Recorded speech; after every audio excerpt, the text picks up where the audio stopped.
陈平安是在什么时候认可崔东山这位弟子的呢？当陈平安在大隋见到宋吉星，又会发生什么？在崔东山打败了元婴剑修后，陈平安和山主毛晓东也及时赶回了书院。大隋针对李保平等人的阴谋也终于落下了帷幕。其实毛晓东虽然知道大隋有人想要刺杀李保平等人，但是他并不知道这背后还有纵横家和商家的身影。不过在这件事落幕之后，崔东山仔仔细细将这次阴谋所牵扯的人物全都讲了出来，这也为毛晓东解惑为什么大隋一下能请出这么多高手的原因了。同时崔东山还为陈平安讲述了浩然天下炼气是在人间出手的规矩。崔东山希望能借此让陈平安看待这个世界更加全面透彻，让陈平安知晓如今天地运转的规矩到底有着哪些条条框框，也好让陈平安规避浩然天下不能去触碰的底线。在做完这些铺垫后，崔东山便严肃地为陈平安讲述了元婴破镜跻身上五境的关键所在。炼气士若想要跻身上五境，精髓只在河道二字。如果你的道理行为规矩可以破而后立，立起来就是河道，被浩然天下的正统所认可，哪怕儒家的学宫和书院圣人不认，都得乖乖捏着鼻子不得不认，因为至圣先师和李圣认可。崔东山在讲述了这番掏心掏肺的话语后，他还顺带向陈平安询问了2个问题：若是以错误的方法去追求一个正确的结果，对还是不对？同时以错误的方法达成了一个极其难得的正确结果，错有没有错？当初崔禅也曾问过文胜这个问题，文胜却想都没想就回答了崔禅，并且还把崔禅大骂了一顿。这个因素很大程度也导致崔禅最后的叛经离道。而如今同样的问题再次出现，陈平安在仔细思考了这2个问题后，他也一时间找不到答案，所以陈平安只是老老实实的回道：现在他还没有找到答案，他还要再想一想。崔东山点点头，灿烂笑道：这个不急，学生随便问，先生随便答。之后过了几天，李怀靠着逆天气运吸引了一头白鹿，非要跟着他。得到白鹿后的李怀就在崔东山的院子中跟众人炫耀。自当初陈平安把李保平众人叫到院子后，他们便一直没有离开这座小院，而且现在小院之中比起当年来到大隋求学游历的路上，又多了猪脸赔钱还有石柔3人，所以李怀带着白鹿炫耀的时候，众人都在小院之中。陈平安看着李怀带着白鹿逗乐众人难得的氛围，很是高兴。这时的崔东山以为陈平安早已经忘记了自己的提问，他也就没有继续追问。但接着陈平安突然对崔东山说道：对于你提问的问题，我还要再想一想。背对着陈平安的崔东山正专心致志忙碌着自己的事情，似乎没有听见陈平安的这番话语。但其实崔东山早已经泪流满面。当初崔禅还是文胜一脉大弟子的时候，文胜对于崔禅的提问总是不思考就立马回答了，但文胜对于齐敬春的提问却总会加以思考，再为其解惑，导致崔禅认为文胜对待学生的偏爱不同。而现在他的先生陈平安哪怕对他崔东山有些不信任，但对他的心血学问也肯认真思考，仔细推敲，这不仅是对他学问的认可，也是对他这位学生的认可。所以被尊重重视的感觉让崔东山很是感动。经过这件事后，崔东山心情愉悦了不少，为此他还特意帮谢拔去锁龙钉，还送了谢一把元婴剑修的本命飞剑。与此同时，大黎皇子宋吉星和真龙志归为了了结与大隋的事情，也来到了大隋京城。宋吉星听闻陈平安在山崖书院，他便带着志归来到了书院，只是志归不愿再见陈平安，所以只有宋吉星一人进入了书院。而陈平安听闻了宋吉星的到来，他也主动找上了宋吉星。两人相见后，先是聊了聊家乡的事情，然后宋吉星询问了陈平安恨不恨他。当年宋吉星先是在小镇谎骗陈平安去了龙窑祠工作，之后宋吉星的母亲又派人去劫杀过陈平安。在宋吉星心中，陈平安肯定会是非常憎恨他的，可陈平安却是回答说对他宋吉星谈不上恨，就只是想着对他敬而远之。而对于那位娘娘派人来杀他的事情，他陈平安只是会去找那位娘娘的麻烦，根本没必要恨他宋吉星。宋吉星对此也没有过多的在意，只是接着宋吉星想要陈平安帮他一件事，那就是希望陈平安能帮落魄山的山神。如今落魄山的山神本是曾经离珠洞天的督造官，这位督造官当初对待宋吉星可是极好，以至于小镇都以为宋吉星是他的私生子。只是在离珠洞天落地之后，这位督造官便被皇帝赐死做了落魄山的山神。可他这位山神身在落魄山，却心向着大黎皇室，时时刻刻监视着落魄山的一举一动。对陈平安亲近的北岳正神魏博自然就非常不待见这位山神，以至于现在山神庙岌岌可危，说不定没过多久山神就会彻底消散。魏博作为一方北岳正神，身为皇子的宋吉星现在还没有权力管辖，而督造官关照了宋吉星多年，宋吉星也就不想让他这么消散。宋吉星就想着让陈平安帮忙给魏博说句好话，让魏博尽量不再苛刻落魄山山神。宋吉星也算是为了报恩，陈平安也就答应了宋吉星的请求。但是陈平安坦言，他只是会将此事给魏博说说看，至于魏博最后的决定，他陈平安绝不会干预，并且要是这位山神今后还要来对付落魄山，陈平安也不会对他客气。但不管怎么样，陈平安也算是答应了下来。为了感谢陈平安，宋吉星就告诉了陈平安2件事。如今大黎铁骑南下，有意一统整个保平州。随着形势变幻，大黎的这番作为被很多仙家势力不看好，到时如果大黎战败，黎珠洞天的山头可就是烫手的山芋了。因此现在有很多在黎珠洞天买了山头的仙家势力正在贱卖山头，想以此和大黎划清界限，所以现在以低价买山头的机会机不可失。宋吉星告知了消息后就此离去。接下来陈平安炼化文胆又能否一帆风顺呢？黎珠洞天获得5份蛟龙机缘之人都还有哪些机遇呢？陈平安在与宋吉星分别后，他就在毛晓东的帮助下正式开始炼化金色文胆。金色文胆毕竟是由读书人的浩然正气凝结而成，所以陈平安炼化文胆时也需将自己的学问全都融汇其中。一旁护道的毛晓东也因此看到了陈平安的心路历程，这也让毛晓东明白了陈平安之所以能够从小镇一步步走到现在，完全是在于克己。这样的近乎迂腐死板，身为修行人却不知晓追求利益最大化的规规矩矩，会让世间聪明人特别有理由去讥讽嘲笑，故而陈平安因此衍生出来的道理，会让不讲道理的人特别厌恶。毛晓东想到此处，心中蓦然震动。就在这一瞬间，在元婴镜止步不前的毛晓东突然有所明悟。他毛晓东敬重先生，立志此生只追随先生一人，却也不用拘泥于门户之见，为了书院文运香火而刻意排斥李胜一脉的学问，不应如此。世间有些道理是相通相辅相成的，就如陈平安所展现出来的道理，也不止文胜一脉的学问，而是杂糅着许多文学之后，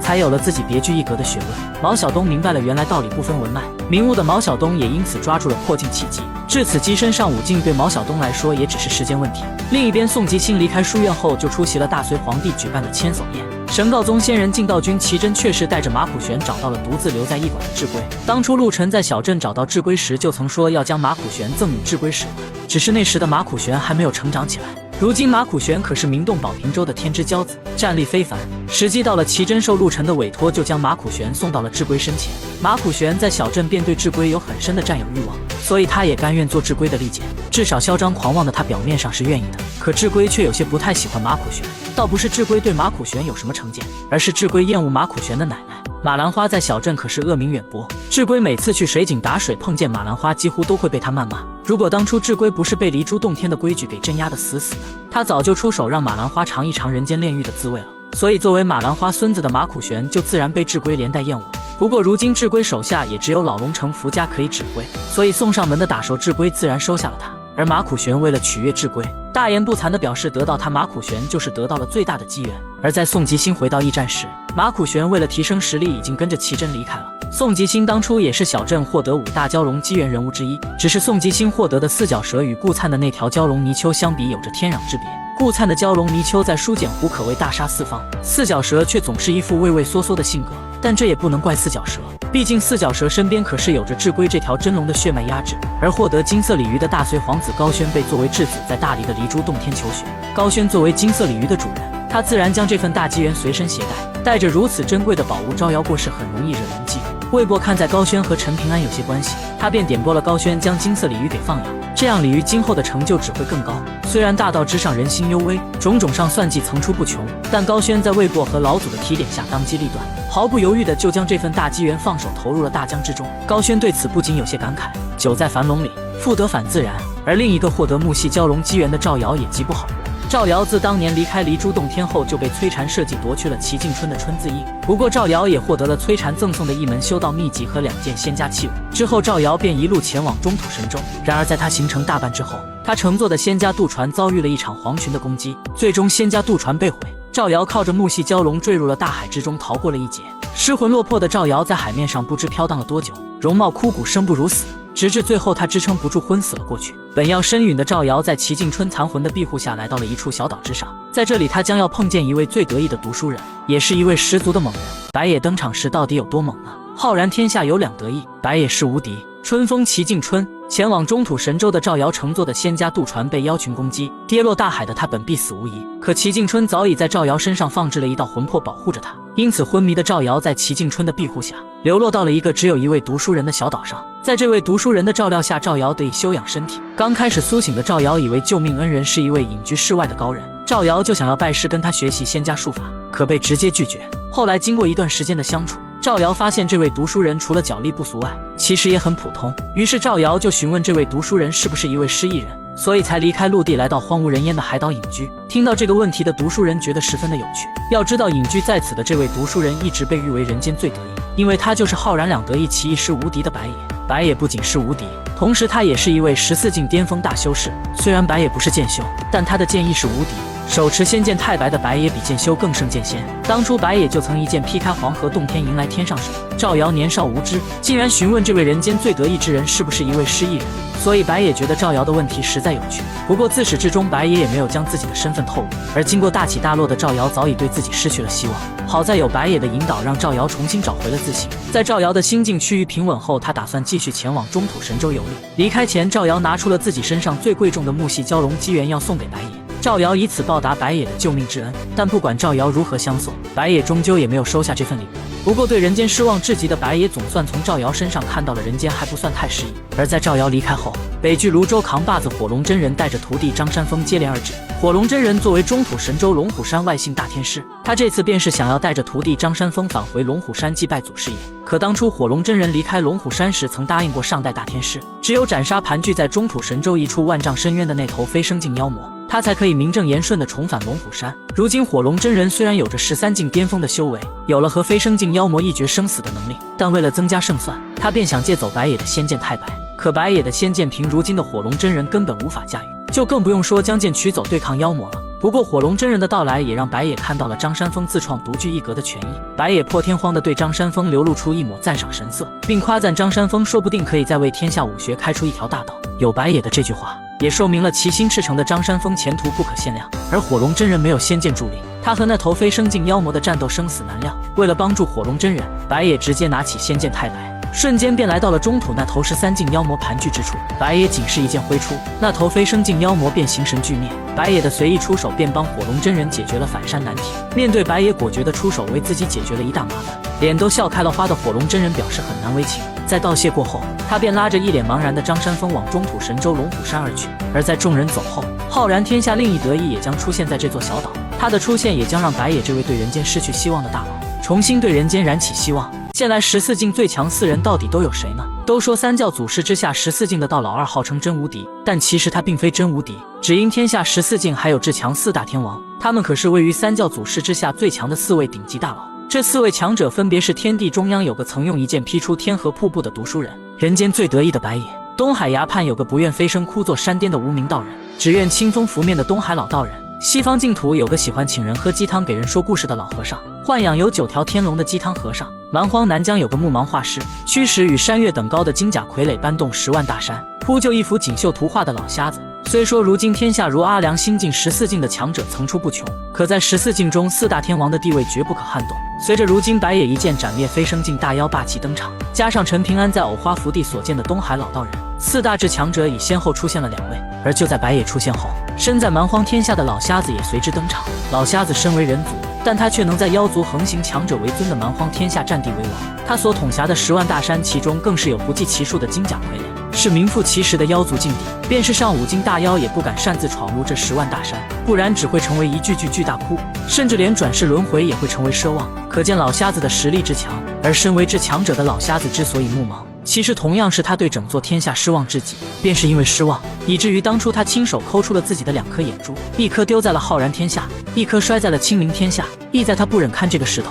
而如今妖族魔刀霍霍即将全面入侵浩然天下，所以蛮荒天下的妖族和剑气长城的陈清都带着宁瑶都找到了他。作为至强战力的老瞎子对这场大战的站位十分重要，可是老瞎子却选择两不相帮。对于陈清都老瞎子更是放言，2座天下打的就算再厉害，也没有当年登天一战厉害，撑死不过是将那个一打得更加破碎而已。当年是如此，1000年1万年之后更是如此，世道还是曾经那个鸟样。当初人族登天一战，所有人都以为只要推翻了神族的统治，人族就会迎来史无前例的太平盛世。可结果呢？登天之战刚结束，人族就爆发了内战，到如今这万年来，人族内部更是永无止境的相互算计。这样的天下又怎么值得他老瞎子继续守护呢？这也是木芒画师对天下失望所在。不过吐槽归吐槽，老瞎子对宁瑶还是很看好的。而对于老瞎子的话语，陈清都并未反驳，对于他的2不相帮就是他此行最好的结果了。所以陈清都果断带着宁瑶返回了剑气长城。宁瑶早已经收到了齐敬春托付蔡京简送来的画卷，宁瑶在守护剑气长城的时候就时常拿出画卷来看，画卷中记录着陈平安从小至剑气长城的所有经历。宁瑶看着画卷中的陈平安，他从喜欢变成了更加喜欢，所以宁瑶觉得齐先生留给他的话语有些多余。他宁瑶喜欢谁与天地无关，陈平安可以为了他傻乎乎练习100万拳，可这很了不起吗？宁瑶觉得自己哪怕死100万次，她依旧可以继续喜欢着陈平安，这可比陈平安更了不起。当时无敌的白野见到春风齐进春后，两位最得意之人又会相谈什么呢？因为妖族即将全面进攻浩然天下，陈京都便去往了蛮荒天下，想请14境大修士老瞎子出山。结果老瞎子对人族失望，选择了两不相帮。与此同时，浩然天下的儒家学宫也派出了大祭酒，想去争取白野的帮忙。而白野所在的孤岛随着赵瑶的离去，齐敬春的魂魄也出现在了白野的身前。白野自然早就发现了齐敬春这里藏魂的存在，加上之前失忆的赵瑶想不开要轻生，还是齐敬春隐秘出现让白野劝住了赵瑶，这才有了白野之后对赵瑶的开导。因而在齐敬春残魂出现后，白野有些忍不住问道：既然你齐敬春如此在意赵瑶这小子，为何不主动现身与他相见，反而是让他白野来代替开导赵瑶呢？对此齐敬春也没有隐瞒，之前赵瑶在摧残的威逼利诱下主动交出了春字印，这件事也就成为了赵瑶的心结。如今赵瑶年纪还小，要是见到了他齐敬春，他只会更加愧疚，所以为了赵瑶的前程，齐敬春也就没有现身见他。白野眼见齐敬春一心为了学生着想，再次对齐敬春问道：那你齐敬春就不怕赵瑶至死都不知道你齐敬春的想法作为？赵瑶的资质不错，在中土神州开宗立派不难，以齐敬春将自身本命字剥离出那些文运气数，以最纯粹的天地浩然气藏在赵瑶的木系蛟龙雕刻之中，等着赵瑶新晋枯木逢春油再发的那一天。可你就不怕赵瑶为别的文脉甚至是道家做嫁衣吗？齐敬春只是回答道：没关系，他只要这个学生活着就好，继不继承他的文脉，相较于赵瑶能够一辈子安稳求学问道，其实没有那么重要。对此，这位人间最得意的读书人白野有些惋惜，人间又少了一位知己。之后儒家学宫大祭酒来到了白野所在的岛屿，可白野对人间的失望让他根本不会去帮人间抵御妖族的入侵，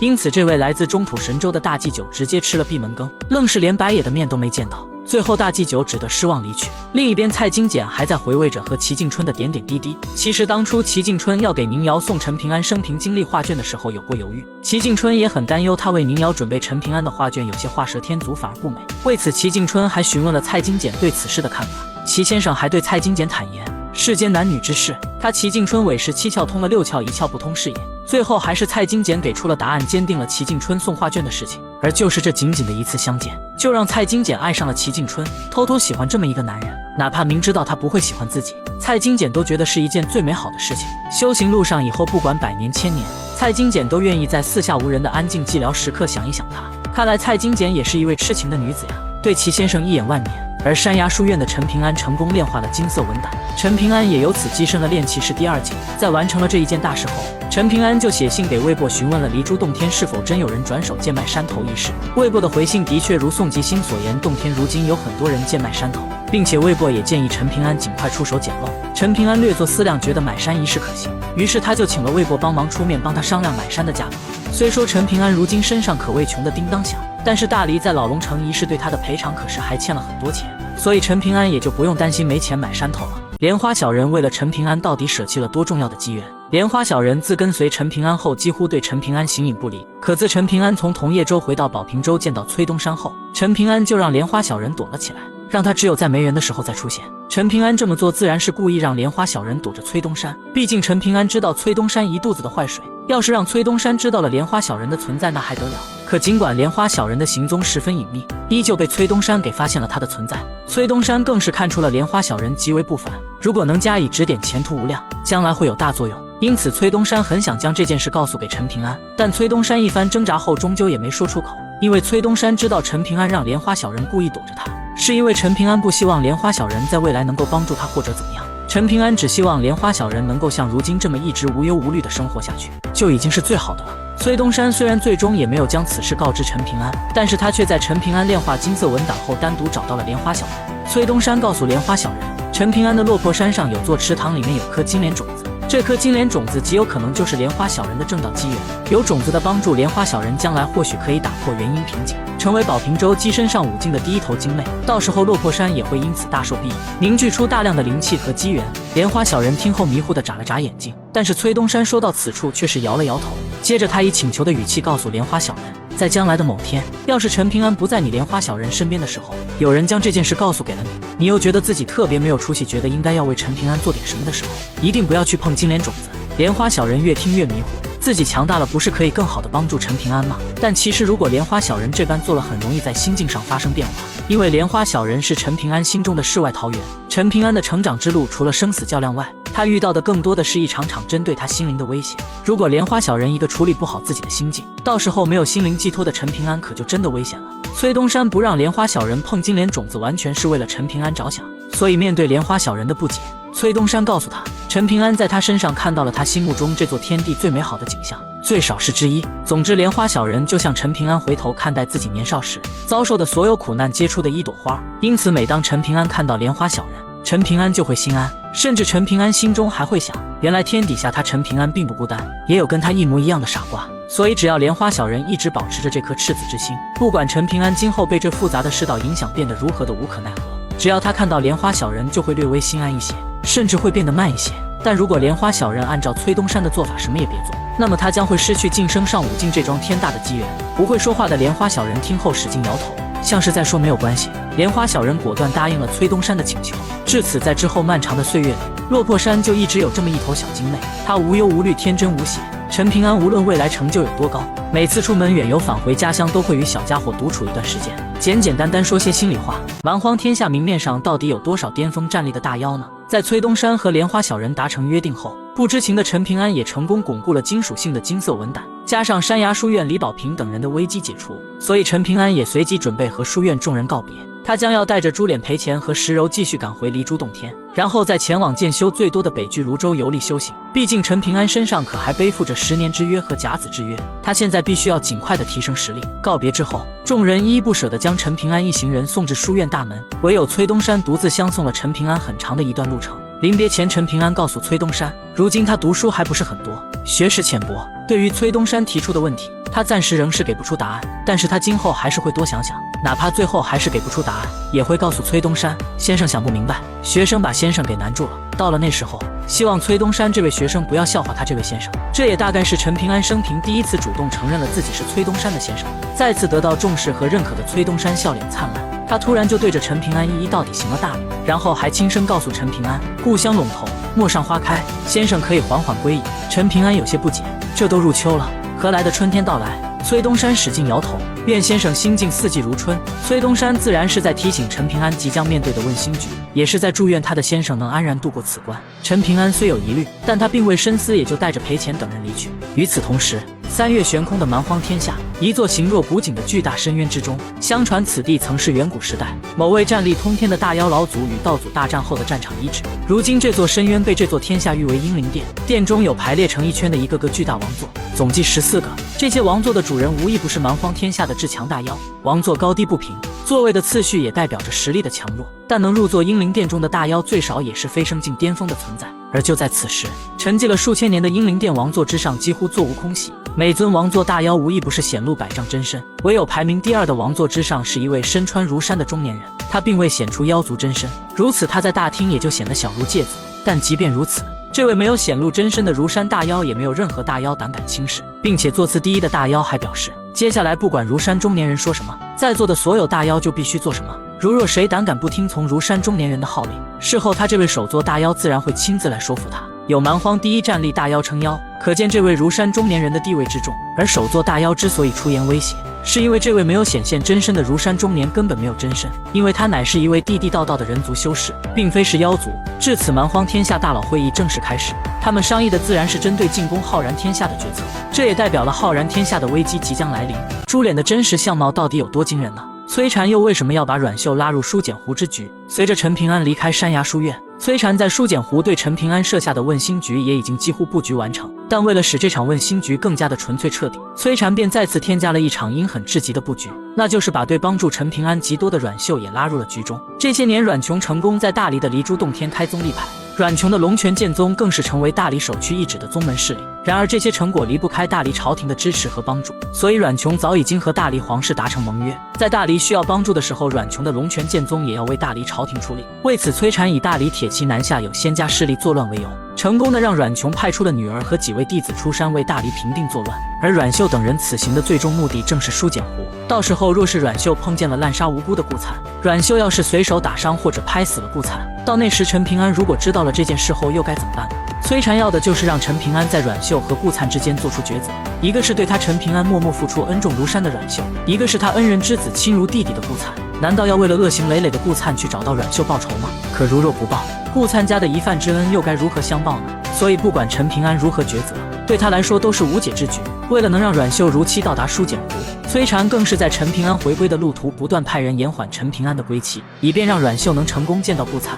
因此陈平安离开书院没多久，他就被黄庭国子阳府主盛情给邀去府中做客了。在府中，陈平安更是碰到了美色绝伦的女水神，要主动投环送宝，想要以此多留陈平安做客几日。好在陈平安心中只有宁瑶一位女子的位置，这才坚守住了本心。而等陈平安离开子阳府后，回想这一路的反常，再联想到崔东山三番几次的话语，终于让陈平安有所察觉，自己可能已经落入了崔禅和崔东山两人的棋局，甚至可能从自己回到老龙城时，这盘棋局就已经开始了。而他陈平安就是那块棋盘，这一路比如青鸾国，还有山崖书院，亦或者是最近路过的紫阳府，都有可能全在棋盘之中。但是具体针对他的是什么，陈平安还是有些想不明白。陈平安也只好走一步看一步了。路途中，因为武道天才曹慈破进入了武道第6境，陈平安也因此顺利的跻身成为了最强第5境，这也为回归之途增添了一点小彩头。而一路上，朱脸除了沉迷于神仙书外，他最大的乐趣就是逗趣寄居在杜茂躯壳中的石柔了。石柔毕竟是女子，就算她寄居的躯壳是一具实打实的壮硕男子之身，但是石柔女子的习惯动作根本没法改变，以至于杜茂时常都是捏着兰花指，或者一个大男子还掩面而笑，看着十分的滑稽。所以朱脸在无聊的时候就时常在石柔面前模仿他的动作，这也让石柔对朱脸这个糟老头子恶心讨厌至极。但突然有一天，石柔对朱脸的态度发生了180度的大转变。原来是有一天朱脸突发奇想，他在厌恶他的石柔面前撕下了他一直以来所戴的面皮，然后他又立刻戴上面皮，若无其事的离开了。然而就是这么惊鸿一瞥，石柔看见了朱脸的绝世容颜，立刻就被震惊的呆若木鸡。也是从此之后，石柔对朱脸少了些许厌恶和距离，就连陈平安也发现了两人的变化。只是让石柔改变的缘由，陈平安不曾知晓。看来颜值即是正义啊！就算是石柔这位女鬼见了也怦然心动。在崔禅的层层阻拦中，陈平安是如何提前发现顾灿在书简湖的危机的呢？因为崔禅在书简湖的布局还要等阮秀入场，陈平安本就打算回到小镇后就去往书简湖看望顾灿，所以陈平安越早回到小镇就会越早去往书简湖。因此在陈平安回归的途中，崔禅故意拖延了陈平安回归的时间，以便让陈平安在恰定的时间入局书简湖。然而陈平安经过这一路古怪经历后，他也慢慢有所察觉，自己可能落入了崔禅和崔东山的棋局之中。但陈平安并不知道这两人对他设的什么局，所以陈平安也只好怀着兵来将挡水来土掩的心境继续回到小镇。渐渐的，陈平安来到了嫁衣女鬼楚夫人的地界。这楚夫人本是坐镇此地掌管风水的良善鬼物，但却因为爱上了一个书生，最后还因为某种原因导致他误以为那位书生辜负了他，因此这个用情至深的楚夫人便彻底陷入了癫狂，从一个于国于天地有功德的善良鬼物变成了一位凶狠残暴的女鬼，开始草菅人命。只要是过路书生，他都会用以术法将其引诱到他的地界之中，然后将其残忍杀害。当初陈平安送李宝平等人去山崖书院时，书生装扮的一众人自然也没能逃过楚夫人的魔掌，最后还是剑仙魏晋出手，才得以让陈平安他们逃过一劫。而楚夫人也因为治理山水有功于大黎王朝，被大黎极力从魏晋手中给保全了下来。然而对于这位行事残忍至极的楚夫人，陈平安当时便暗自下定决心，等他有朝一日提升了实力，他一定要将作恶多端的楚夫人给除掉。楚夫人虽然是因挚爱生恨而导致祸害他人，可陈平安觉得道理可没有亲疏有别，因此楚夫人他一定要除掉。而这一次陈平安已经有了实力能除掉这个祸害，于是在陈平安路过楚夫人所在的地界时，他便让石柔带着赔钱先行离去。陈平安只带上了朱脸前去了结这桩心结。然而等陈平安找到楚夫人的住所时，楚夫人早已离去。掌管此地的山神告诉陈平安，楚夫人去往了观湖书院，近期肯定不会返回此地。就当陈平安以为自己要白跑一趟的时候，顾灿的父亲突然出现在了陈平安身前。原来当初顾灿的父亲因为护送李怀等人去书院有功，所以他被杨老头提携成为了此地的新任府主。顾父知道顾灿在书简湖的遭遇，如果等阮秀到达书简湖，顾灿必死无疑。但是崔禅为了不让布局的消息走漏，就让此地的山神一直监视着顾父，只要顾父胆敢吐露一点风声，山神便要将顾父就地格杀。被监视管控的顾父也深知这一点，所以他现身后假装是第一次见到陈平安，然后还特意说明了自己是顾灿父亲这个身份，并且他还特地的告诉陈平安自己得到了顾灿的消息，说他们娘俩如今过得很好，小灿已经成为了那截江真君的嫡传弟子，万事无忧。顾父还让陈平安赶紧回到离珠洞天买山头去。这一番话语，监视顾父的山神自然没有听出异样，毕竟顾父明面上可没有透露任何事情。但陈平安是何等的聪明，他和顾灿的父亲早在护送李怀他们去书院的时候就已经相识。顾父的这一番反常操作，自然让他明白了他所说的话语都是反话，真实意思就是在提醒他陈平安顾灿在书简湖将会有大危机，让陈平安事不宜迟，赶快前往书简湖。所以陈平安也就心有灵犀，假装什么都不知道。并且和顾府滴水不漏聊了很多无关的琐碎小事，这才让监视的山神没有发现任何异样。最后陈平安更是若无其事地和他们告了别。直到陈平安彻底离开了山神管辖的地界后，深知事态危机的陈平安为了不为顾灿的父亲带来麻烦，他便打算朱脸和石柔先行护送赔钱返回落魄山。得知事情真相的朱脸特意为陈平安准备了人皮面具，把陈平安易容成了一位中年男子，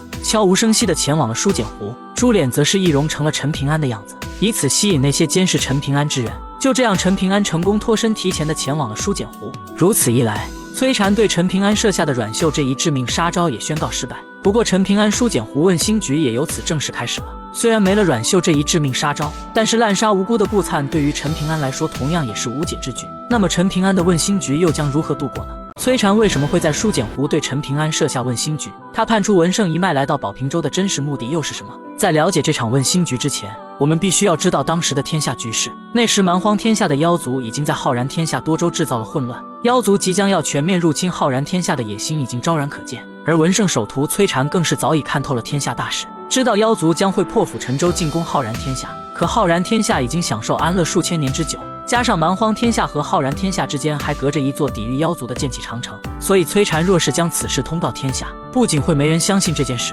而且还会引起妖族察觉，提前调整应对之策。因此崔禅只能独自承担，默默寻求挽救之法。妖族浩劫危害甚大，一盘散沙的浩然天下如若不早做准备抵御妖族，只怕等妖族到来时只会是生灵涂炭，整个浩然天下也将岌岌可危，形势万分危急，根本没有留给崔禅足够的时间想到一个万全之策。因此尽管在先生文胜陷入三四之争的关键时刻，身为事件核心的崔禅毅然决然选择判出了文胜一脉。被天下人唾骂的崔禅开始四处躲藏，为自己的谋划游走。崔禅的离去也间接导致了文胜三四之争的落败，但为了为浩然天下争取足够的时间去应对妖族的入侵，崔禅不得不出走，开始实施自己的计划。也是从此，崔禅被扣上了离经叛道、大逆不道的帽子。之后崔禅更是被文胜一脉除名。其实文胜将崔禅逐出师门，也是对崔禅一种无形的庇护。这样一来，真正脱离了文胜一脉的崔禅才不会受到亚圣一脉的纠缠不休，崔禅也就可以放手去做自己想要做的事情了。于是乎，崔禅最终安然无恙回到了故乡宝平州。崔禅计划将宝平州打造成铁板一块，以此来组织将来妖族大军的前进，为浩然天下其他大洲争取更多的时间应对。而崔禅首先要做的就是要一统整个宝平州，到时候一州及一国的宝平州才会是真正的铜墙铁壁。为此，崔禅选择了宝平州北方的大黎王朝。成为大黎国师的崔禅开始整顿，使之厉兵秣马，国家风气为之一变的大黎也由此开始走向强盛。加上伪白玉京的建造，山下王朝的大黎甚至慢慢强大到能够威慑住山上仙人的势力。之后在崔禅的带领下，大黎携大势席卷宝平州整个北部。在成为北方霸主后，大黎铁骑便开始南下横扫诸国。可随着妖族王座会议的开始，大黎一统宝平州刻不容缓。再者，崔禅当初曾将自己的一半神魂分离寄居在一具仙人一退中，也就是少年崔禅的崔东山。可后来崔东山不慎被齐敬春留下的后手和突然出现的文胜给截了胡，文胜斩断了崔东山和崔禅之间的联系。崔东山更是在文胜的强迫下成为了陈平安的弟子，这也导致崔禅和崔东山彻底分成了两个具有独立人格却拥有共同记忆的单独个体。本是一体的两人可以说是谁也不服谁，可如今大敌当前，二者必须分出主次。于是一老一少两位崔禅便把陈平安搬上了棋盘，围绕着书简湖展开了一系列手段。这场对弈如果崔禅输了，从今往后两人自然就要听从崔东山的安排，并且崔禅连同整个大黎王朝都必须助陈平安。可若是崔东山输了，就必须要出山离开山崖书院，帮助崔禅运筹帷幄，如此便可以更快地统一整个宝平州。毕竟出自崔禅的崔东山智力谋略可是同等的高，并且崔东山还要乖乖地放弃先生陈平安的文学，重新走回崔禅的仕公意图，还要成为崔禅仕公学说的开山大弟子。再者，身为曾经文胜首徒的崔禅发现，陈平安这位继承文胜顺序学说的小师弟，经过这些年的磨砺，他的大道已有雏形，分先后，审大小，定善恶，知行合一。大道虽好，可根基过于虚浮，而如今显然没有更多的时间让陈平安慢慢完善。于是崔禅便决定添一把火，加速陈平安的成长，借助顾灿在书简湖的变化，让陈平安的大道尽快的落地生根。于是乎，这场针对陈平安考验的问心局也由此开始。而且这场局在齐敬春的加持下，数位对人间失去希望的14境的大佬也时刻关注着陈平安的一举一动。若是他们能从陈平安身上看到希望，浩然天下也将会多出一位抵御妖族的至强战力。那么陈平安进入书简湖后的所作所为又能否得到各位大佬的认可？面对滥杀成性的顾灿这场死局，陈平安又将如何化解呢？顾灿在书简湖是如何由善变恶的？书简湖最早是一处灵气淡薄的寻常之地，只是后来有位从中土神州游历至此的儒家圣人在此得证大道，此后，这书简湖便成为了一处灵气盎然之地，周边很多大宗门都想入主其中。可由于这些山上势力互相牵制，加上儒家72座书院之一的观湖书院距离此地不远，这些大宗门也就不好强取豪夺这块宝地了。于是，书简湖这块新生宝地渐渐的便被野修给占据了。虽然都是野修，但野修也是有自己的势力的。小势力的野修为了生存，更是会依附大势力。这一来二去，抱团的野修为了在书简湖争夺更好的位置，就时常大打出手，可以说各方都是苦不堪言。于是为了生存和发展，众野修便共同建立一种江湖共主的制度，由他们一起选举出一位盟主来维护书简湖的和平。这样一来，书简湖便相安无事了数百年。直到书简湖公刘导元英境的刘老成喜欢上了自己的徒弟黄汉，为情所困的刘老成迟迟不能破镜，因此刘老成在感情与修为之间选择了后者。但选择要离开心爱女子的刘老成出于愧疚，便将黄汉推上了江湖共主的位置。之后刘老成便离开了书简湖隐居了起来。可没想到黄汉也是一位痴情的女子，好好的书简湖江湖共主不当，非要跑去寻找刘老成。本身修为就不牢靠的黄汉在寻找的过程中，甚至还落得个生死道消的下场。这也直接导致书简湖江湖共主的位置足足空悬了几百年。野修混杂彻底没了约束的书简湖便再次成为了一片无法无天之地。接着一个号称截江真君的元婴野修又重新打起了江湖共主的主意。为了提升实力，刘志茂就去往了离珠洞天，想寻求一份机缘。而进去离珠洞天后，刘志茂一眼就相中了根骨极佳的小鼻涕虫顾灿。最后刘志茂将顾灿收为弟子，带回了书简湖。刚进入书简湖的时候，顾灿因为在离珠洞天时常有陈平安的悉心照料和言传身教，他的心性还是比较纯良的。可在人心险恶的书简湖待久之后，孤儿寡母的顾灿母子俩不仅时常被人欺负，甚至刘志茂为了尽快的让顾灿成长，还故意纵容大徒弟对顾灿母亲出手。为了守护母亲，顾灿兄弟的一面被激发了，他指使陈平安送他的蛟龙泥鳅开始大开杀戒。此时的蛟龙泥鳅即便是幼体，但也有着足以媲美元婴的战力。在书简湖这种元婴修士都可以当家做主的地方，蛟龙泥鳅的存在已经足够让顾灿在书简湖横着走了。随着顾灿几次出手大杀四方的威慑，顾母也因此过上了锦衣玉食的生活。所以从穷苦日子突然暴富的顾母也就完全放任了顾灿的一切行为，全然不顾换来他一身富贵的是顾灿手下一桩又一桩血淋淋的惨案。就这样尚且年幼的顾灿在刘志茂的引导下和顾母纵容之下，心性愈发的极端了起来。在经过一场场血腥杀戮后，顾灿指使蛟龙泥鳅出手，甚至纯粹是为了满足杀戮的趣味。顾灿崛起后，刘志茂便带着顾灿势如破竹，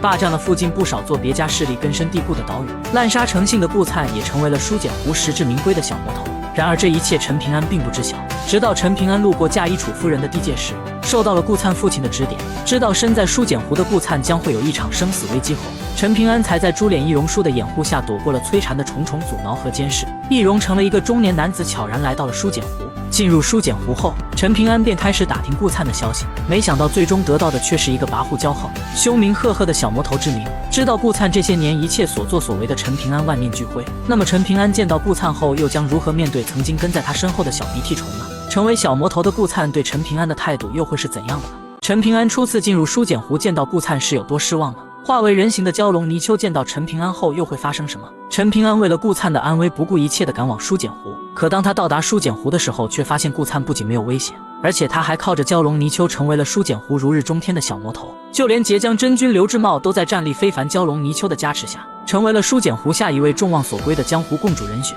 毕竟刘志茂所在的青霞岛加上顾灿的蛟龙泥鳅，可是有着2位元婴级别的战力。如此一来，青霞岛自然成为了书简湖最强的势力。陈平安知道这个消息后也是心灰意冷，但他并没有立即去寻找顾灿，而是在一座名为池水城的城中等待着顾灿。因为陈平安已经听到消息，知道顾灿将会在近2天来到这座城池之中。在等待1天过后，顾灿果真受池水城少城主的邀请，乘坐着一艘巨大楼船来到池水城吃价值不菲的金一血。船上奢靡至极，顾灿被一众狐朋狗友众星捧月，并且在顾灿左右还分别站着10数位开金小娘。一直在远处默默观察的陈平安看着顾灿如今的变化，伤心至极的他摘下酒葫芦，提起又放下，放下又提起，就是没有将酒送入口中。而顾灿这一趟来池水城，其实并不是为了吃金一血，是因为他提前得到消息，知道有一群刺客正在找机会刺杀他。顾灿这些年在书简湖可谓是犯下了滔天大罪，灭门惨案更是数不胜数，因此他也结下了无数的仇家。可每次针对顾灿的刺杀都被蛟龙泥鳅给轻松化解，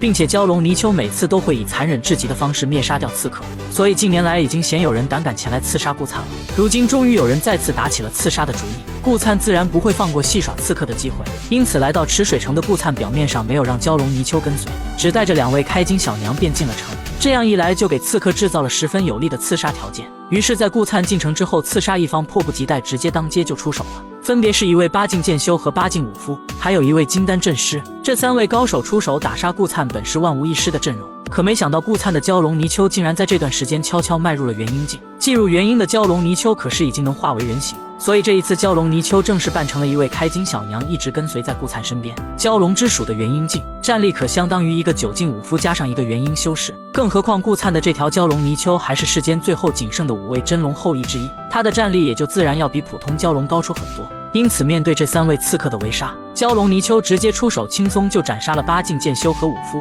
还顺手掏出了他们的心脏，直接就咀嚼了起来。剩下的那位金丹阵士更是直接被这一幕吓得不敢动弹。顾粲对于这个结果很是满意，他笑着出言调侃那位剩下的金丹阵士，说他特意为前来刺杀他的人制定了一套规则。当他离开青霞岛后，第1次刺杀他的人他就只杀刺客1人，但第2次前来刺杀他的人就必须要再搭上一条至亲的性命。第3次有家室的就杀全家，没有亲人的人就杀幕后主使的全家，若是幕后人也没有亲人，那就杀他最亲的朋友之类。而第4次前来之人便要诛9族。恰巧这金丹阵师3人就是他制定规矩后的第4波人，他们也就逃不过被诛9族的下场。说完规则后，顾粲还笑着安慰金丹阵师，让他不要害怕，说诛9族可是好事，这可是大团圆，平时哪怕是逢年过节的你们都凑不到一起的，我顾粲在诛你们9族的时候可不就是大团圆吗？然而就在这个时候，一直跟在顾粲身后的陈平安终于现身，笔直地走向了顾粲。不过此时的陈平安依旧带着珠帘给的伪装面皮，还是一副中年人的模样。当他走向顾粲的时候，已经化为人形的蛟龙泥鳅突然被他震慑往后退了一步，不敢阻拦陈平安。毕竟陈平安可是在离珠洞天第一个捕获他的人，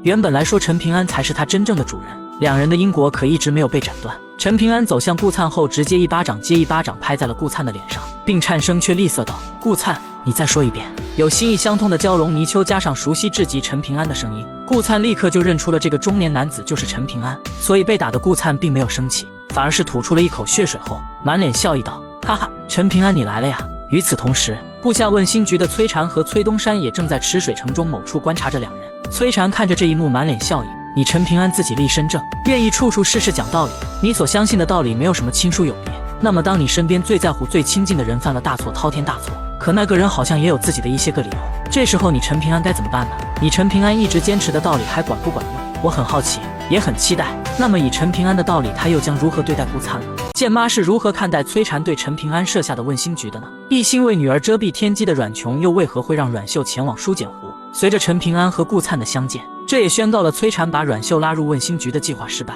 不过崔禅觉得这也没关系，毕竟在他原本的计划中，阮秀本来就不在棋盘之内，只是后来在阮琼授意下才决定把他拉入这场布局中的。如今陈平安已经现身和顾粲相见，还未到场的阮秀与大局来说也无伤大雅，最多就是少了锦上添花罢了。而阮秀的父亲阮琼这位兵家圣人当初主动要求贬谪到离珠洞天，就是为了替女儿的身世遮蔽天机。可如今女儿阮秀并没有成长到可以自保的地步，那么阮琼又为何会冒险在这个时候将女儿给叫去书简湖呢？这其实是因为阮琼深知女儿喜欢上了陈平安，可阮秀作为远古神灵火神的转世并非常人，一旦阮秀的身份被发现，将会面临生死危机，所以爱护女儿的阮琼便不希望阮秀在男女情爱一事上做过多的纠缠，只希望女儿能安心修行，早日跻身上5境，好歹先拥有了自保之力后再来谈男女之事。但阮琼又苦恼没有办法可以阻止阮秀对待陈平安的态度。正在阮琼为这件事犯愁的时候，和大黎皇室关系匪浅的他恰巧知道了崔禅在书简湖的谋划，于是阮琼便要借此让女儿和陈平安做个了断，借书简湖顾粲和崔禅的谋划，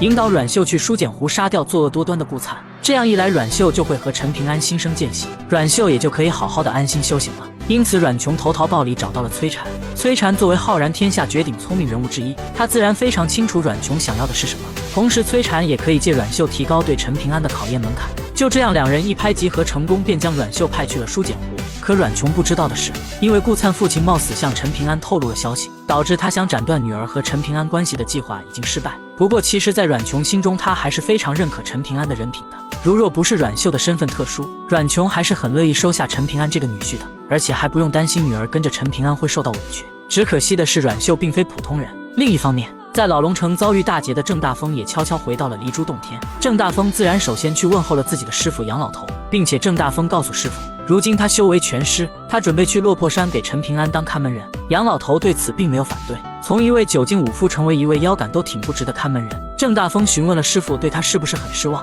杨老头只是一如既往的尖酸刻薄，说他从没有对他郑大风抱过希望，何来的失望？郑大风对这个回答也没觉得委屈，毕竟从言语中师傅对他的态度还是如往日没有变，并且由于杨老头和郑大风都知道问心局的事情，杨老头还随口提醒郑大风让他不要掺和这件事。不说如今修为尽失，就算郑大风已经是10进5夫，在这件事上也没用，毕竟这场局无关打杀和生死。甚至杨老头直言说，哪怕是文圣亲临都没法帮助陈平安。陈平安最坏的结果也就是本性崩碎，断了炼气士的前途，但还有武道一途可以走，最不济彻底心灰意冷，还可以回到落魄山当个失落魂魄的富家翁。杨老头最后说到，这有什么不好？在老龙城对陈平安改观甚大的郑大风听到这个结局后，却突然鼓起勇气认真反驳说道，这样不好，因为他是陈平安，还是他认定的陈平安，这个他自然指的就是剑妈了。杨老头听到这话不免有些讥笑，剑妈之所以选择陈平安，真正的关键是齐敬春的一句话，才说动了他去选择陈平安去赌那个赢，而非是陈平安的资质、性情、天赋和境遇。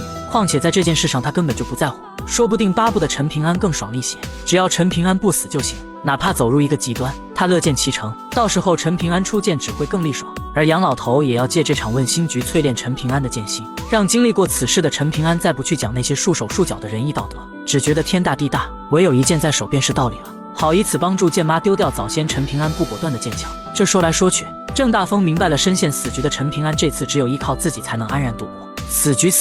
这不就是完蛋了吗？想到此处，郑大风神色怆然，在心中喃喃道，可怜，真是可怜。舒简湖问心局为什么对陈平安来说是一场死局。陈平安出现在舒简湖教训了顾灿后，顾灿没有生气，反而是开心的对着陈平安就是一通问候。只是不管顾灿说什么，面对顾灿如今的变化，惘然若失的陈平安一时间也不知道该如何作答。但最终陈平安还是决定让顾灿带着他去见顾母一面，毕竟当初陈平安在饥寒交迫时是靠着顾母一饭之恩才活了下来，所以来到舒简湖理应去看望一下昔日的恩人。于是顾灿便带着那位金丹刺客和陈平安一同返回舒简湖的住处。一路上顾灿既没有询问陈平安为何要打自己那2巴掌，也没有跟陈平安讲述自己在舒简湖的威风八面，就只是跟陈平安闲聊道听途说而来的离珠洞天内的趣事。只是越临近舒简湖，顾灿就越来越失落，因为这段路程从头到尾陈平安都没有跟他讲一句话。但是陈平安最让顾灿奇怪的地方，不像是那种憋了一肚子滔天怒火的状态，而是心不在焉，准确来说是陈平安的心神沉浸在自己的事情当中，这才让顾灿稍稍松了口气。毕竟顾灿最怕的就是陈平安一言不发，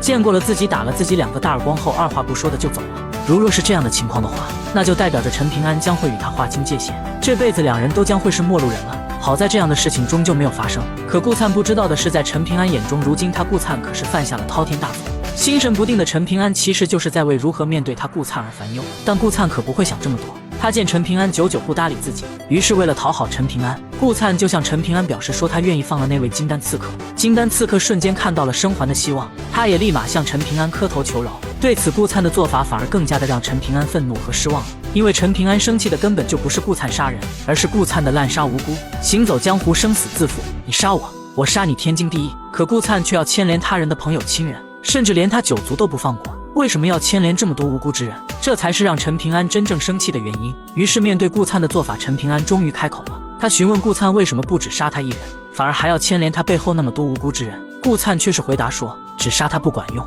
在这座无法无天的舒简湖，谁杀我，我只杀谁，那可就真是天大的菩萨心肠了，会给那好几万山泽也修给瞧不起笑话的。蛟龙泥鳅也在一旁怯生生点头附和认同。陈平安没有继续追问，而是询问那位金丹刺客，说如果只杀他一人，不会诛他9族，问他愿不愿意。刺客听后却是摇头，让陈平安顺带把他也放了。他还保证以后见到顾灿就会主动绕路。陈平安继续追问，如果今天你们刺杀顾灿成功了，那么顾灿跪在地上求你们放过他娘亲时，你们会不会答应呢？金丹刺客当然表示他愿意放过顾灿的娘亲，并且还表示他同伴要是出手杀顾母，他还会极力阻拦。一旁的顾灿对此不屑一笑，他当然知道金丹刺客是为了活命而胡说八道的，要是他顾灿真落在了他们手中，他们也肯定不会放过他的娘亲的。但顾灿也没有反驳金丹刺客的话语，他想着只要能让陈平安开心就好，至于金丹刺客的性命他才不在乎。而在这时，陈平安却突然对着顾灿答非所问地说了一句，一家人就要整整齐齐的，一家人就要团团圆圆的。这句话可是出自顾灿对刺客的调侃，陈平安就是在暗指顾灿的滥杀无辜，也是在指顾灿的做法还会危害到他娘亲的性命。顾灿虽没有听出话中真意，但他还是明白陈平安不仅没有原谅他，还在指责他，所以他突然就红了眼睛，询问陈平安到底要他怎么做才会原谅他。陈陈平安却是蓦然转头，让顾灿一切随意。他说等他去了青霞岛见过了顾灿的娘亲后，可能说完话就要走。顾灿眼眶彻底湿润了起来，对此一直在观察陈平安的崔禅笑了。崔禅告诉一旁的崔东山，事到如今，你还没有看出我这盘棋局真正有趣的地方吗？有趣在哪里？就在于火候二字上，道理复杂之处，恰恰就在于可以讲一个入乡随俗，可有可无，道理不可讲可不讲，法理之间一地之法，自身道理都可以混淆起来。书简湖是无法之地，世俗律法不管用，圣贤道理更不管用，就连许多书简湖岛屿之间订立的规矩也会不管用。在这里，大鱼吃小鱼，小鱼吃虾米，人吃人，人不把人当人，一切靠拳头说话，几乎所有人都在杀来杀去，被裹挟其中无人可以例外。这些都可以是陈平安退一步求心安的正当理由，也都是我故意送给陈平安的余地。我给了他无数种选择的可能性，大道岔路都在他脚下摆着，没人拦着他。如此一来，我好叫他切身感受一下天底下好像真的没有天经地义的道理。我就是要他陈平安去为了一个顾灿，不得不选择否定自己，去接受世人那套唯有立场没有对错的混账理论。讲理的好人遇上心底更信奉拳头，只在嘴上讲理的世道，然后结果就是这个好人头破血流，自负手脚，画地为牢。我倒要看看最后你陈平安还怎么去谈失望和希望。顾灿之母当年那一饭之恩，陈平安觉得对他有救命大恩，所以他对顾灿有不输刘宪阳的亲情，更是将顾灿当作自己的亲生弟弟看待。陈平安虽然对顾灿说要离开，可这并非是他真正的心意。如今陈平安进入书简湖的结局，要么是杀了犯下大错的顾灿，然后陈平安一心求死，要么是陈平安不管顾灿，然后成为让齐先生，让看中他陈平安的人都失望的人，还或者是杀了顾灿，然后在书简湖赎罪般的补偿顾灿的母亲。可杀了顾灿，对他陈平安有救命之恩的顾母来说，陈平安就是一个有恩不报恩将仇报的人。所以说无论陈平安怎么选择，对他来说都是死局般的存在。那么陈平安在见到顾母后，他到底又将做出怎样的抉择呢？陈平安是如何看待顾灿在书简湖所作所为的呢？顾灿带着陈平安即将抵达他的府邸时，陈平安当即拿出了那块无赡养浩然气的玉牌，扔给了蛟龙泥鳅。这块玉牌可是当初在老龙城文胜找亚圣给陈平安要来的一份补偿，乃是浩然天下儒家镇守天目圣人的身份玉牌。陈平安让蛟龙泥鳅将玉牌交给如今书简湖的霸主刘志茂，并且陈平安还让蛟龙泥鳅给他带一句话，他在青霞岛的时候不想看见刘志茂一眼，毕竟顾灿有如今小魔头的成就，刘志茂可是出力不少，所以要是刘志茂出现在他眼前，陈平安可能会忍不住要对他出手。以陈平安如今身上的半仙兵和各种法宝加持，对上元婴的刘志茂胜负还真两说。可现在如何对待顾灿的为恶才是陈平安的重中之重，所以陈平安便用玉牌去震慑刘志茂，不让刘志茂来搅局他和顾灿之间的事情。而无赡养浩然气的玉牌毕竟是圣人之物，作为妖物精怪的蛟龙泥鳅抓住到玉牌后，立刻就被玉牌的浩然正气给烫得唉声惨叫。在书简湖无法无天的蛟龙泥鳅本想直接扔掉玉牌，可作为离珠洞天第一个捉到他，如今依旧还算他半个主人的陈平安仅仅只是一个眼神，便让蛟龙泥鳅充满了畏惧，所以蛟龙泥鳅不得不忍住剧痛，携带玉牌去寻找刘志茂。而在蛟龙泥鳅离开后，这一路都对顾灿冷漠的陈平安终于开口向顾灿讲述了缘由。讲述过后，陈平安还向顾灿说出了他心底的那句话：对不起，是我来晚了。陈平安说完这句话的时候，眼神透露出无法遮掩的疲惫。当初在小镇两人离别的时候太过匆忙，以至于陈平安就只提醒了顾灿那一大兜怀叶的事情，还有要小心刘志茂和照顾好自己的娘亲。除此外，陈平安其实还有好多话都没来得及说，虽然现在说出来已经迟了。陈平安依旧对着顾灿讲出了他这些年对顾灿的担忧，可现在顾灿的变化已成定局，陈平安就将这一切的罪责都归咎于是自己所造成的。当初去给宁瑶送剑的时候，陈平安本顺路要来书简湖看望顾灿的，可途中他听到消息，知道顾灿在书简湖过得很不错，陈平安就想着等到自己混得出息了，能给顾灿带去更好的东西的时候再来看他也不迟。所以那一次陈平安也就没有选择去看望顾灿，也就错失了拯救顾灿的机会，以至于顾灿在书简湖越发的肆无忌惮滥杀无辜。因此陈平安很是自责。在讲出了自己的过失后，接着陈平安又开始指出顾灿所犯下的大错，行走江湖生死自负，在青霞岛无论是针对你顾灿的大师兄，又或者是刺客，这样的人来的再多都该杀。可是你顾灿有1000个1万个理由都不该牵连无辜，这些年那么多因你顾灿滥杀而莫名其妙就死了的人，他们甚至到最后连被杀的原因都不知道。杀了这些无辜之人，你顾灿心里那道坎过得去，我陈平安过不去。我陈平安不想做道德圣人，可是不做那种道德圣人，不是说我们就可以不讲半点道理了。别人讲不讲理我不管，你顾灿我要管，管了有没有用我总要试试看。因为如今天底下我就只有你和刘宪阳2个亲人，别的任何地方天塌下我都可以不管，但是哪怕真的天塌下了，只要压到了你们，我陈平安不管本事有多大都要去试试看，把他下来的天给扛回去，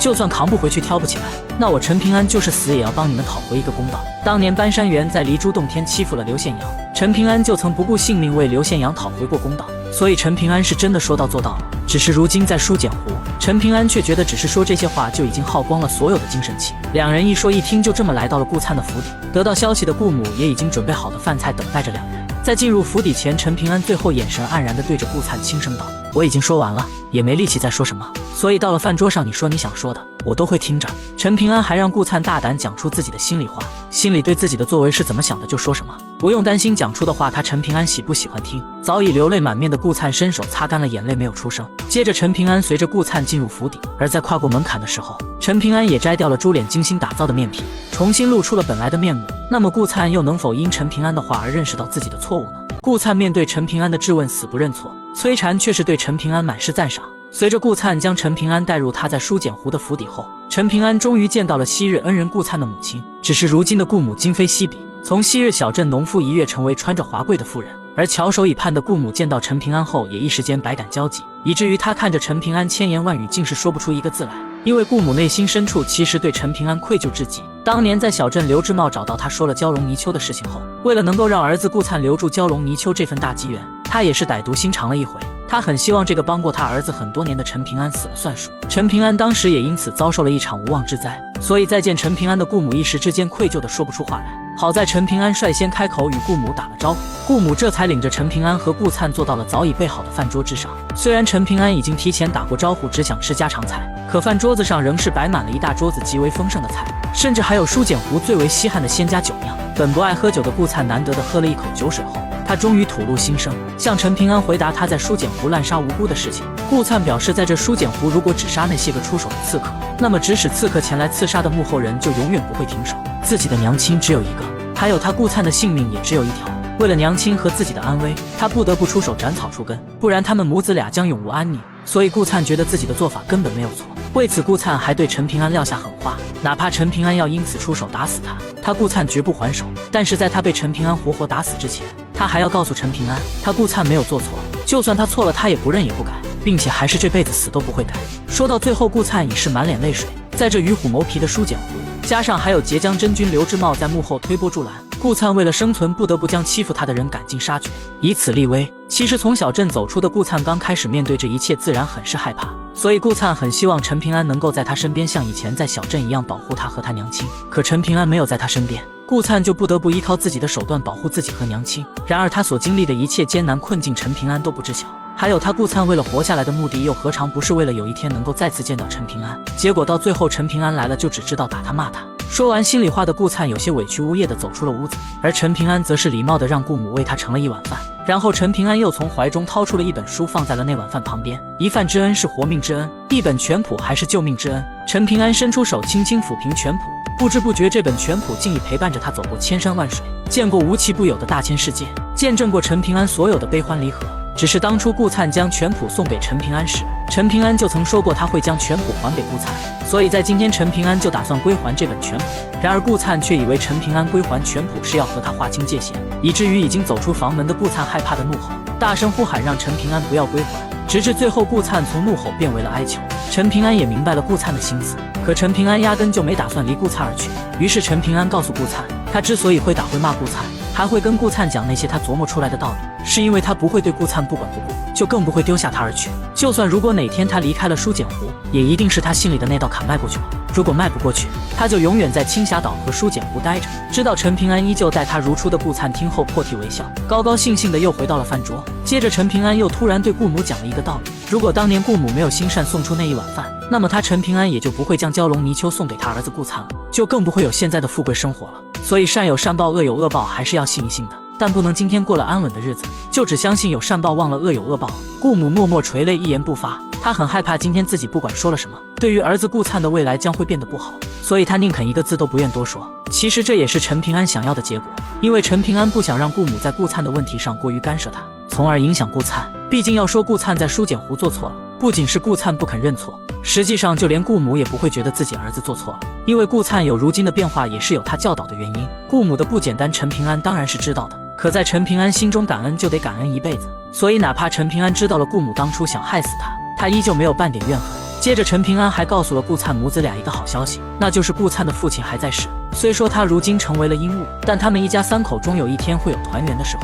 顾母听到后难得的真情落泪。另一边一直观察着陈平安的崔禅对陈平安的做法表示出了赞赏。随即崔禅对着一旁的崔东山解释道，陈平安这一次青霞岛之行，在途中他先是试探了那名刺客，既是为了尽量更多了解舒简湖的人性，更是为了最后再告诉顾灿那名刺客在哪里都该杀，并且他陈平安还愿意听一听顾灿自己的道理，要不然一旦陈平安将自己的道理拔得太高，刻意将自己放在道德最高处，试图以此感化顾灿，那么顾灿可能会直接觉得陈平安都已经不再是当年那个陈平安，这样做的话万事休矣。而在到达青霞岛后，陈平安又立刻拿出了那块圣人玉佩去震慑刘知茂，让这位截江真君不敢出来搅局。之后见到顾母，又将顾母给摘了出去，不让他干涉和影响顾灿。这几次陈平安做法可谓相当不错，不然有刘知茂和顾母的入局，只会让局势更加的糟乱。然而崔东山听到崔禅对陈平安的赞赏，却只是冷笑，就算陈平安做的再对又如何，这个局还不是一样是个死局吗？其实在陈平安见到顾灿的时候，崔东山就已经明白舒简湖对陈平安来说是一个死局，所以他崔东山自然也就输给了崔禅，这也导致崔东山已经生无可恋了。那么他的先生陈平安又能否再出奇迹逆转结局呢？陈平安为什么要自曝炼化完成的金色文胆呢？浩然天下成为君子贤人和圣人的条件又是什么？顾灿在舒简湖滥杀无辜，却有着他自己的理由，因此顾灿面对陈平安的质问根本不愿认错。不愿弃顾灿而去的陈平安便在顾灿家安顿了下来，并且陈平安还开始自省，他尝试站在顾灿的位置和角度，真正设身处地的来看待这座舒简湖，试图回到顾灿进入舒简湖最开始的那个节点，从讲一个最小的道理开始。这正是文圣顺序学说的第一步。分先后，陈平安在纸上写下顾灿进入舒简湖所接触的人名后，缓缓陷入沉思。崔禅从施展神通的直播画卷中看到这一幕，却只是摇头。陈平安只要心里过不去因顾灿枉死的无辜之人那道坎，那么无论接下来他陈平安做什么，都会有新的心结。哪怕顾灿愿意低头认错又如何？毕竟那么多枉死的无辜之人，就会像阴魂不散的孤魂野鬼，一直在陈平安心扉外边大声喊冤，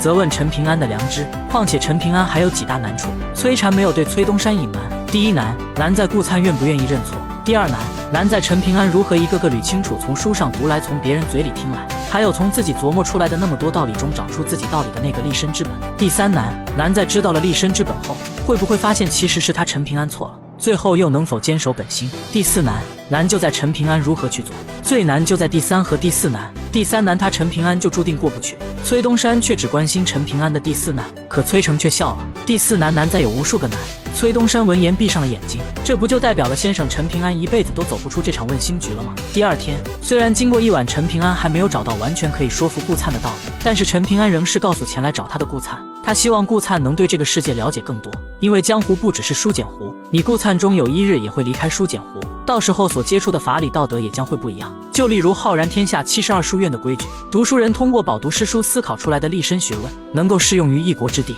成为裨益于一国山河的治国方略，便可成为书院贤人。而书院贤人若是提出的学问能够适用一州之地，那么他就可以成为君子。若是君子的学问越来越大，可以提出涵盖天下的普世学问，那就可以成为书院圣人。而贤人君子和圣人各有各的立场，立场可以有，也很难没有，但不是意味着只讲自己的立场就可以万事不顾问心无愧，这种立场是狭隘的，随着时过境迁终将会消失在历史的长河之中。陈平安也是在从侧面点明顾灿只关乎自己的立场就滥杀无辜，这本身就是不对的，但顾灿却听不出话中真意。就算陈平安换了一种方式解释，顾灿仍是懵懵懂懂，陈平安也就不再过多的解释。只是最后陈平安还向顾灿提了一个问题，陈平安问顾灿是不是喜欢杀人。对于这个问题，顾灿犹豫了一下，可他并不想欺骗陈平安，所以顾灿只得向陈平安回答内心最真实的想法，他确实是喜欢杀人的感觉。顾灿回答的笑容灿烂，但是他却忍不住开始流泪。陈平安并没有因此责怪顾灿，而在顾灿离开后，陈平安有些茫然，他突然发现自己已经把他这辈子所有知道的道理，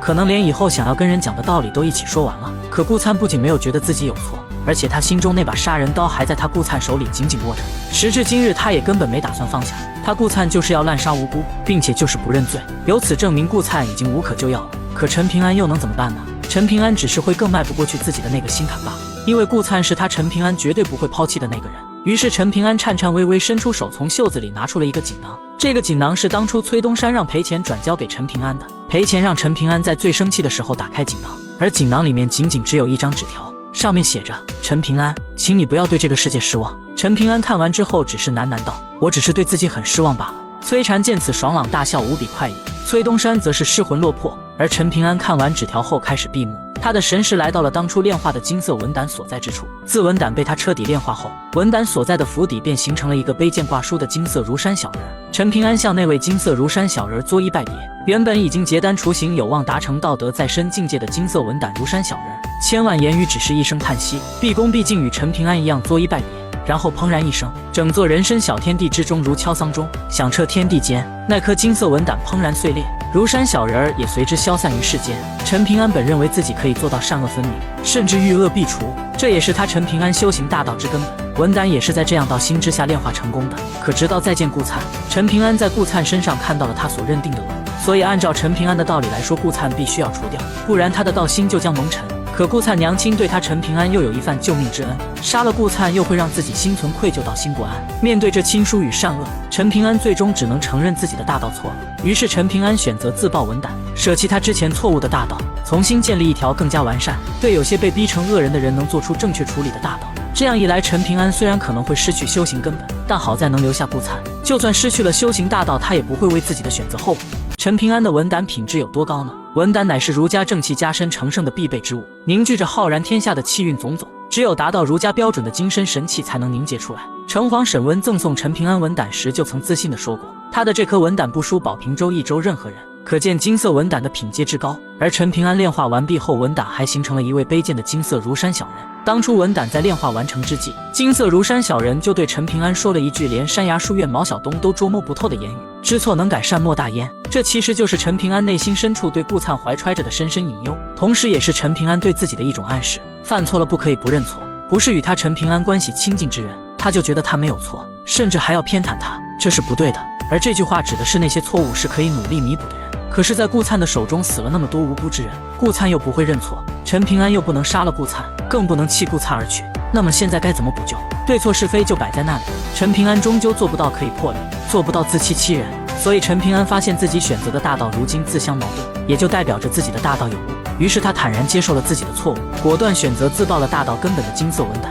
这也导致崔东山直接向崔禅认输，但崔禅看着这一幕竟是如临大敌，开始正襟危坐。毕竟陈平安可是齐敬春选定的大道传人，而崔禅和齐敬春的大道不合，两人更是争了一辈子也没能争出个结果。如今齐敬春已死，崔禅就想着顺便借着这一场问心局来看一看他和齐敬春的大道到底孰强孰弱。按照崔禅原本的预想，继承了齐敬春大道的陈平安在这场问心局应该会沉浸在自己的道理中，找不到立身之本，甚至会发现自己全然是错的，进而道心崩坏，变得心神憔悴。可哪想到陈平安竟不按套路出牌，直接承认了自己的错误，选择重塑大道，将过往的一切观点抛弃，重新塑定一个与世道更为融洽的大道雏形。陈平安做出了出乎预料的举动，这也说明了齐敬春的大道并没有输给崔禅。而后陈平安不顾伤势，立即写了3封信，分别是寄给离珠洞天的魏博、老龙城范俊茂和同叶州的钟馗。信中陈平安想询问魏博有没有能够走捷径的法子，可以快速精通灵魂巨魄的仙家术法。至于范俊茂，陈平安是想知道有没有失传已久的上古秘术，可以召唤英明仙人帮助阳间之人与之对话。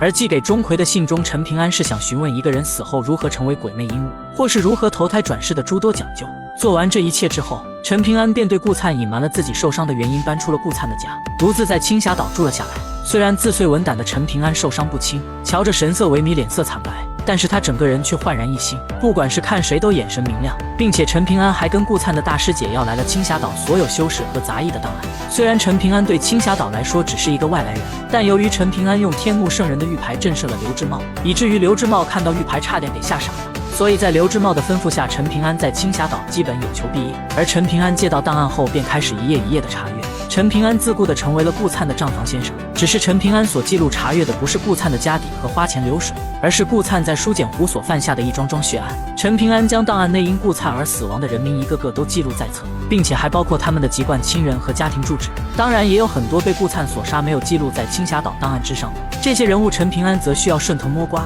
从青霞岛的各路修士和府邸管事口中问出他们的名字，然后再一一记在册子上。虽然这极为的耗费时间，不过没关系，毕竟以前就是因为没有把时间放在顾灿身上，这才导致顾灿犯下了这么多错误。所以如今陈平安要慢慢的用自己的方式为顾灿赎罪。陈平安就这么在书简湖东奔西走，繁忙了起来。顾灿虽然不知道陈平安到底在捣鼓什么，但对于他来说也无所谓，毕竟他只要每天能够看到陈平安就已经满足了。所以顾灿时常去看望陈平安，期间顾灿还让陈平安给蛟龙泥鳅取了一个名字，陈平安取名为探雪。探雪同炉，相亲相近，尤为可贵。不得不说，陈平安经过这些年的游历学习，他腹中的知识已经很深厚了，不然探雪的名字可就要不降妖除魔2把剑的后尘了。得到名字的顾灿很是高兴，他希望这样的日子就这么一直持续下去。可事与愿违，顾灿不知道的是，他在书简湖多年的作恶将会迎来报应，即将他就会遭遇一场生死危机。因为书简湖曾经的霸主即将回归，矛头也将直指顾灿。陈平安自曝文胆后是如何帮顾灿弥补错误的呢？